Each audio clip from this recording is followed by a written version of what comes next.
প্রথম 100 দিন অতিক্রম করলাম।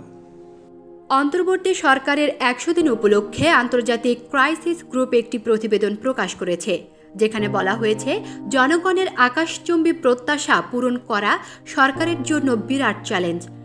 এই 3 মাসে যে আসছে পরিবর্তনটা, সেটা আমাদের যেটা কর্মসূচি আমরা যেটা কর্মটা করতেছি আর কি, এই কর্মটা আমাদের ইনকামটা অনেক কমে গেছে। এই কারণে কমছে যে কোনো দল নাই, দলে দেওয়া হয়তো জনগণ যা ওখানে একটা দাবি সভা করতো, সেই ধরনের লোক আর বাড়ায় না, অর্থাৎ যাদের আমাদের ইনকাম কমে গেছে, কিন্তু খরচটা আর কমেনি। এখন ভয়ভীত এখন আল্লাহ দিলে নাই, কিন্তু একটা ভয়ভীত সামনে যে কিছু হয়ে গেলে কিন্তু কাউকে বিচার দেওয়ার মতো মানুষ পাওয়া যাচ্ছে। এখন আমি বর্তমানে খুব আরাম মতন কাজ করি, কোনো ভয় নেই আর, কোনো ভয় নেই আর। আগে একটু ভয় করছি, আমার ভয় নেই। সরকার যদি প্রত্যাশা পূরণে ব্যর্থ হয় বা হোঁচট খায়, তাহলে বাংলাদেশ আগের অবস্থায় ফিরে যেতে পারে, এমনকি সামরিক বাহিনী ক্ষমতা গ্রহণ করতে পারে। প্রতিবেদনে বলা হয়েছে, এখন পর্যন্ত সরকারের প্রধান উপদেষ্টা অধ্যাপক মোহাম্মদ ইউনূস ও তার সহকর্মীদের প্রতি মানুষের ব্যাপক সমর্থন রয়েছে, কিন্তু গণ অভ্যুত্থানের মধ্য দিয়ে উঠে আসা এই সরকারের পক্ষে দীর্ঘমেয়াদে জনসমর্থন অব্যাহত থাকবে কিনা তা নিয়ে সংশয় রয়েছে। নতুন সরকার আসার পর আমাদের সবার একটা এক্সপেকটেশন হাই হয়ে গেছিলো যে আমরা অনেক কিছু পাবো নতুন।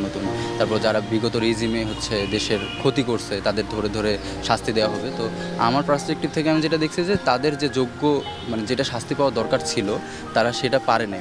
আমাদের উপদেষ্টা মণ্ডলী বা আমাদের বর্তমান সরকার তাদের ওই শাস্তির নিশ্চয়তা দিতে পারে নাই।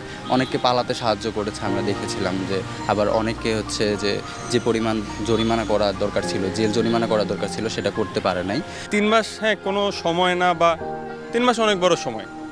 তা আপনি সেক্ষেত্রে আপনি দেখেন পরিবর্তন কোন দিকে পরিবর্তন আসছে, যে আমূল পরিবর্তন, যে এই ফ্যাসিস্ট সরকারের যেই আমলা বলেন বা কর্মকর্তা যারাই ছিল তারা কিন্তু এখনও রয়ে গেছে, তারা কোথাও থেকেও তাদেরকে সরানো হয়নি।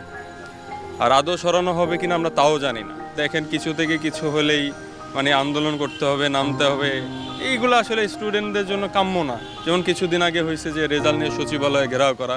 কেন ভাই আমার সচিবালয় কেন ঘেরাও করতে হবে? আমি যদি মেধাবী হই তাহলে অবশ্যই আমার মেধার মূল্যায়ন হবে, তা আমাকে কেন অটোপাসের জন্য এই সময়ে এসেও এটা করতে হবে? তো সব কিছু মিলে আসলে হতাশ। আইজিসির প্রতিবেদন অনুযায়ী সরকার এখনও আইন শৃঙ্খলা পরিস্থিতি স্বাভাবিক করতে হিমশিম খাচ্ছে, অর্থনীতি এগোচ্ছে ধীরগতিতে। আপনি কোন সেক্টর বলবেন? বাজারে বলেন, যেন আপনি বাজার সেক্টর বলেন, যে আগে দাম যা ছিল এখনও তাই আছে, 2-4-5 টাকা কমিয়ে আপনি। এই গণ অভ্যুত্থানের প্রধান আকাঙ্ক্ষা নির্বাচনের মাধ্যমে ক্ষমতা হস্তান্তর, তা নিয়েও অনিশ্চয়তা রয়েছে।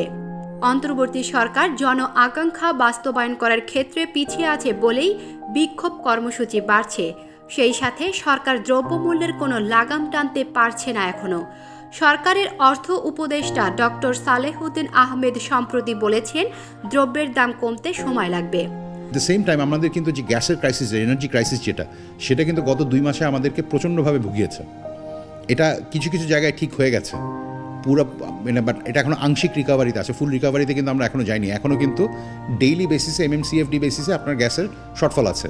আওয়ামী লীগ সরকারের সাথে এখন কি আমি কোনো পার্থক্য দেখতে পাচ্ছি? এখন কি বাংলাদেশের মানুষ খুব ভালো আছে? সে কি আসলে তার প্লেট থেকে যে ডিম, আমিষ, মুরগি, মাছ হারিয়ে গেছিল, সেই খাবারগুলো কি ফেরত এসেছে? না। যেটা দেখেছি যে বেশিরভাগ যে একেবারে জরুরি যে খাদ্যপণ্যগুলো, সেটা গম হতে পারে, চিনি হতে পারে, ভোজ্য তেল, সার, এই প্রত্যেকটা পণ্যের ক্ষেত্রে আমরা দেখব যে 3-4টা অত্যন্ত বড় কোম্পানি পুরো বাজারের নিয়ন্ত্রণটা তারা করছিল, যেটাকে আমরা সিন্ডিকেট বলি। এবং এই সিন্ডিকেট নিয়ে আওয়ামী লীগ সরকারের আমলে বহু কথা হয়েছে, এবং দেখা গেছে যে সিন্ডিকেটের সাথে আসলে আওয়ামী লীগ সরকারের যারা মন্ত্রী, এমপি এবং খুব প্রভাবশালী ব্যক্তি, তারাই এগুলোর সাথে জড়িত ছিল। আইজিসির প্রতিবেদনে বলা হয়েছে, বাংলাদেশের প্রধান রাজনৈতিক দলগুলোর সমর্থন ধরে রাখাটাও এখন সরকারের জন্য চ্যালেঞ্জিং হয়ে দাঁড়িয়েছে। অন্তর্বর্তী সরকারের সদস্যদের সরকার ও প্রশাসন পরিচালনায় তেমন কোনো অভিজ্ঞতা নেই। গত 15 বছরে দেশের পুলিশ, বিচার ব্যবস্থা ও আমলাতন্ত্রের স্বাধীনতা কেড়ে নিয়েছে বিগত সরকার। সেই সাথে রয়েছে অর্থনৈতিক অব্যবস্থাপনা, চরম সামাজিক বৈষম্য ও ক্রমবর্ধমান দুর্নীতির। এসব কারণে এই সরকারের প্রতি মানুষের আকাশচুম্বী প্রত্যাশা তৈরি হয়েছে, কিন্তু সেগুলো পূরণ করা তো দূরের কথা, সামলানোই অন্তর্বর্তীকালীন সরকারের জন্য চ্যালেঞ্জিং হয়ে দাঁড়িয়েছে। মুসলেমা মাজেদ, uttorBangla.com।